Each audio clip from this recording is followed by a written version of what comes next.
Assalamualaikum warahmatullahi wabarakatuh. Hai teman-teman semua, apa kabarnya nih? Semoga kita sehat selalu ya dan terhindar dari virus yang membahayakan. Dan jangan lupa tetap jaga kesehatan ya teman-teman. Di podcast kali ini saya akan menjelaskan tentang transaksi hawalah. Sebelum saya menjelaskan tentang transaksi hawalah itu apa sih, saya akan memperkenalkan diri saya dulu.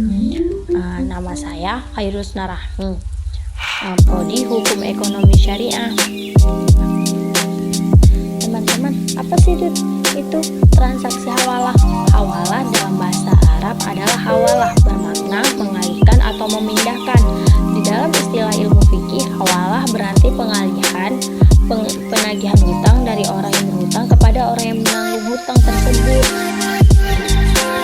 Dalam lembaga keuangan, hawalah diterapkan pada fasilitas tambahan kepada nasabah pembiayaan yang ingin menjual produknya kepada pembeli dengan jaminan pembayaran dari pembeli tersebut dalam bentuk giro mundur.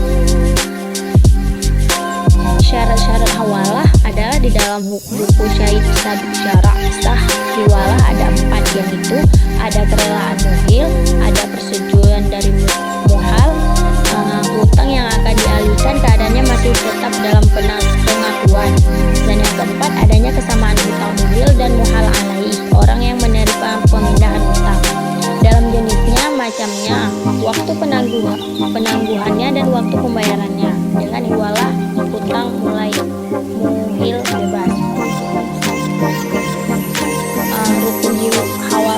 Rukun hiwalah menurut mazhab Hanafi, rukun hawalah hanya ijab atau pernyataan melakukan hawalah dari pihak pertama dan qabul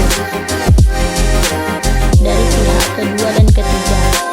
Menurut mazhab Maliki, Syafi'i dan Hambali, rukun hawalah ada 6. Yang pertama pihak pertama, yang kedua pihak kedua, yang ketiga pihak ketiga, yang keempat ada hutang pihak pertama kepada pihak kedua, yang kelima ada hutang pihak ketiga kepada pihak pertama, yang keenam adanya zirat.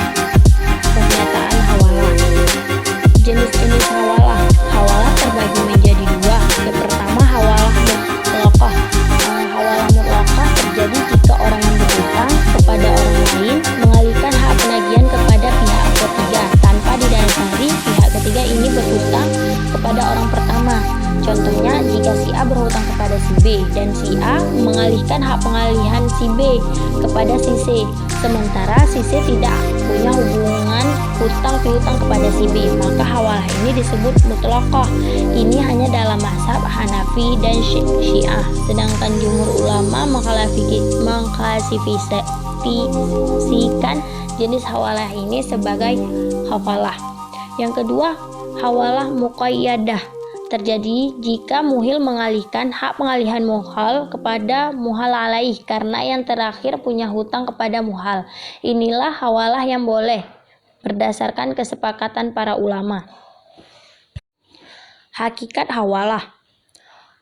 Kalangan Hanafiyah dan Malikiyah berpendapat bahwa hawalah adalah pengecualian dalam transaksi jual beli, yakni menjual hutang dengan hutang. Hal ini karena manusia sangat membutuhkannya.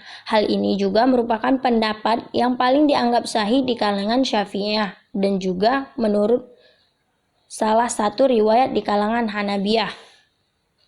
Habis itu beban muhil setelah hawalah. Apabila hawalah berjalan sah, dengan sendirinya tanggung jawab muhil gugur.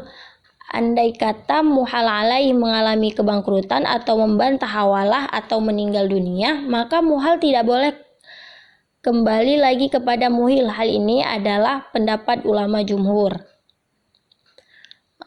Yang berakhir akad hawalah. Akad hawalah akan berakhir oleh hal-hal yang berikut. Yang pertama, karena dibatalkan atau fasa. Ini terjadi jika akad hawalah belum dilaksanakan sampai tahapan akhir lalu difasak. Dalam keadaan ini, hak penagihan dari muhal akan kembali lagi kepada muhil. Yang kedua, hilangnya hak muhal alaih karena meninggal dunia atau bangkrut, atau ia mengingkari adanya akad hawalah, sementara muhal tidak dapat menghadirkan bukti atau saksi. Yang ketiga, jika muhal alaih telah melaksanakan kewajibannya kepada muhal, ini berarti akad hawalah benar-benar telah dipenuhi oleh semua pihak. Yang keempat, meninggal muhal sementara muhal alaih mewarisi harta hawalah karena pewarisan merupakan salah satu sebab kepemilikan.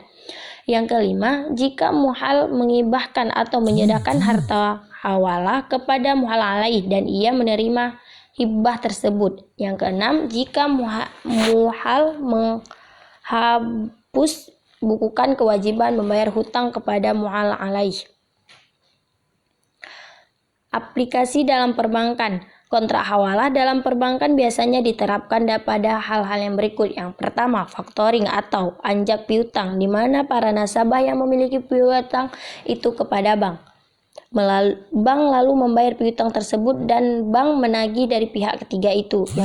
Yang kedua, post debt check, di mana bank bertindak sebagai juru tagih tanpa membayarkan dulu piutang tersebut. Yang ketiga, bill discounting. Secara prinsip, bill discounting nasabah harus membayar free, sedangkan pembahasan free tidak didapati dalam kontrak hawalah. Manfaat hawalah yang pertama, memungkinkan penyelesaian utang dan piutang dengan cepat dan simultan. Yang kedua, tersedia talangan dana untuk hibah bagi yang membutuhkan. Yang ketiga, dapat menjadi salah satu fee-based income, sumber pendapatan non-pembiayaan bagi bank syariah. Sekian podcast dari saya. Lebih dan kurang saya mohon maaf. Assalamualaikum warahmatullahi wabarakatuh.